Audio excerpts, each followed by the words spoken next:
Today, we're going to chew on three things. Number one, what the size of your smile says about your future. Number two, I'll be sharing with you the one thing people who don't laugh often really need to know. And number three, I'm going to give you a few simple things you can start doing today to help you laugh more. That's right. Today, we're chewing on the power of laughter. I milked a cat once.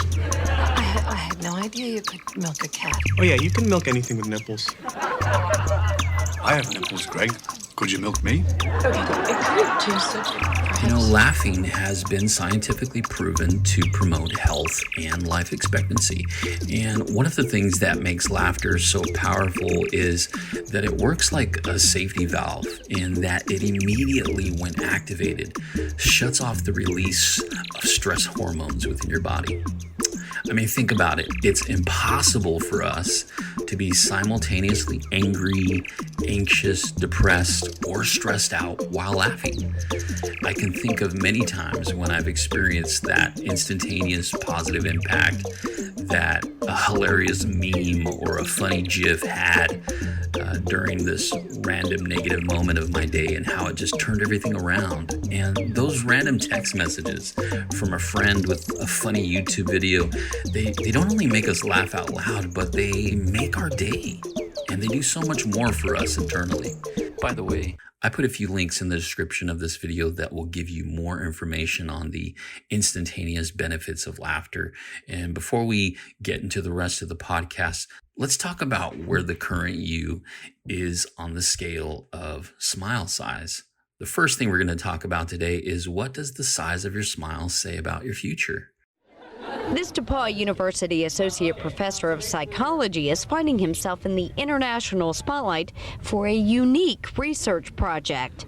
Myself, two students, and a lab coordinator decided to do a study examining how photos from early childhood through young adulthood may predict whether one stays in a relationship or not.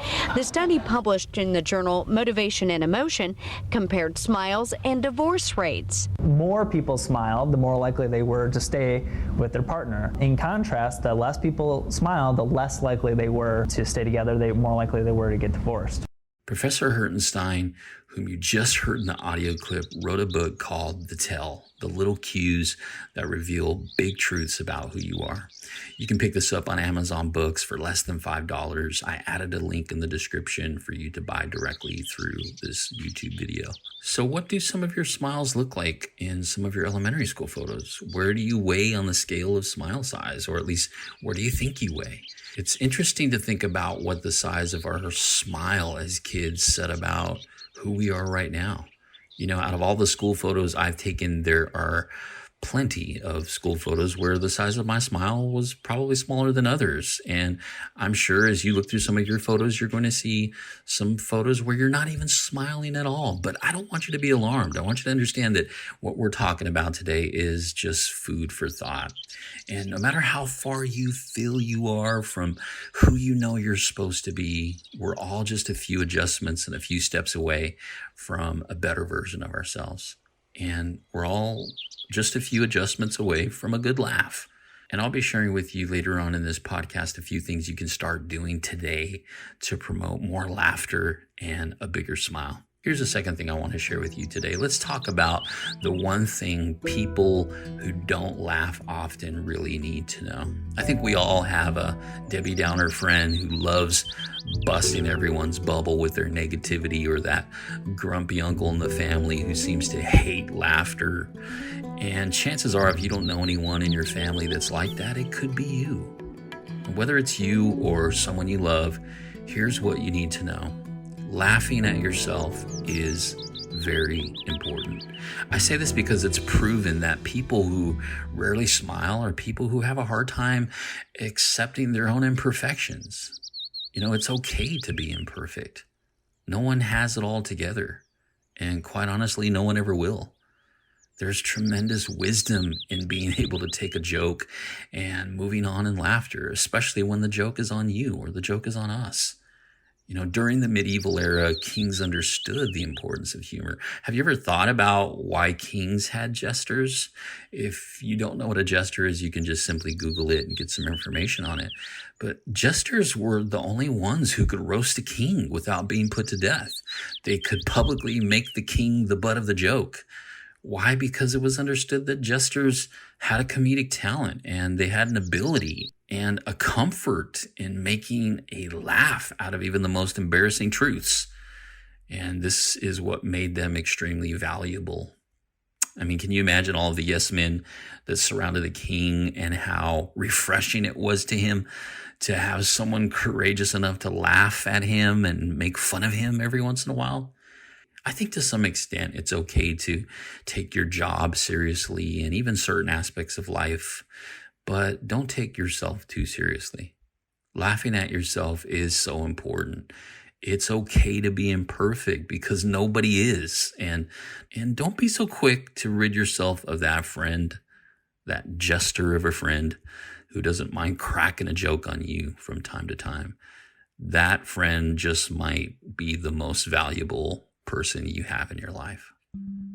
And finally, number 3, I want to close by sharing just a few simple things you can start doing today to help you laugh more. There's a quote by Garrison Keillor that I want to share with you to encourage you. Garrison said this: humor is not a trick. It's not a joke. Humor is a presence in the world like grace.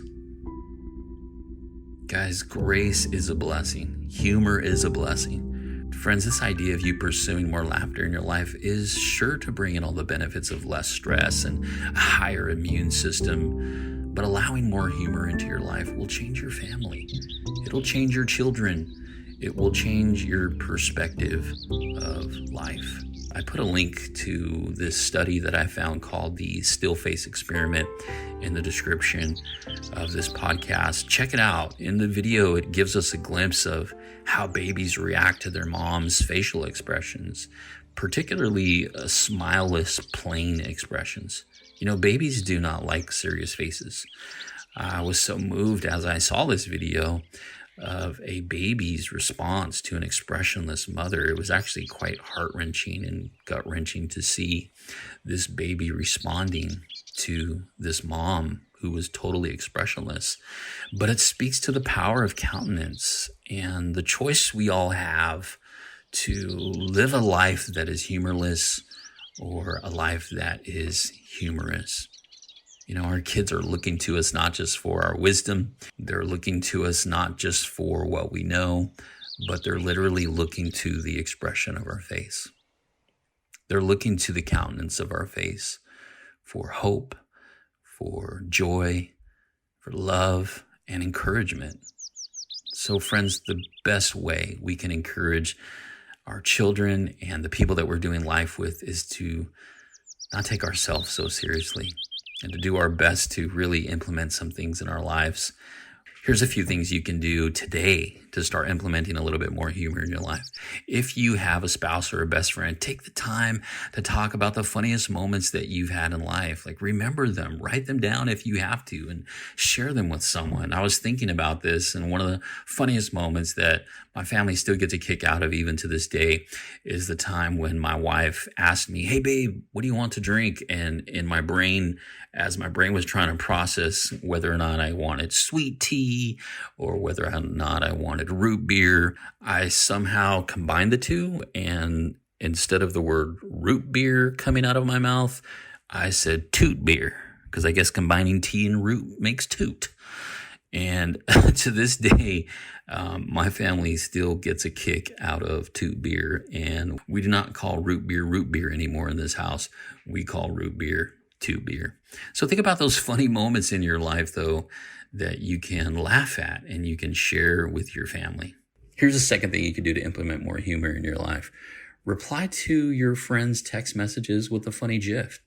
It's good to mix things up. And if you're an iPhone user or even an Android user, there's tons of GIFs at your disposal that you can use to express yourself in text conversations that are absolutely hilarious. Number 3, find a comedian that fits your style of humor. There are tons of comedy specials on Netflix. I just watched Jerry Seinfeld's 23 Hours to Kill.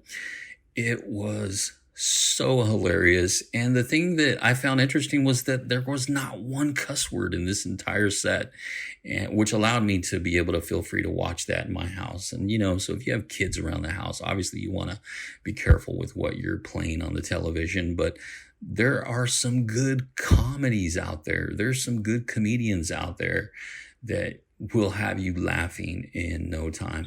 And number 4, look for funny cat or dog videos on YouTube and take a few minutes to at least watch one video every other day. I have found myself crying and laughing out loud to some of the videos that are out there. Hey, I put a few links in the description of this podcast to give you some more insight on the benefits of laughter. Hey, thanks for listening to this week's podcast. If you found this helpful, please subscribe and hit the like button. I hope these words today were thought-provoking and encouraging to your soul. Until next time, I'm Josh.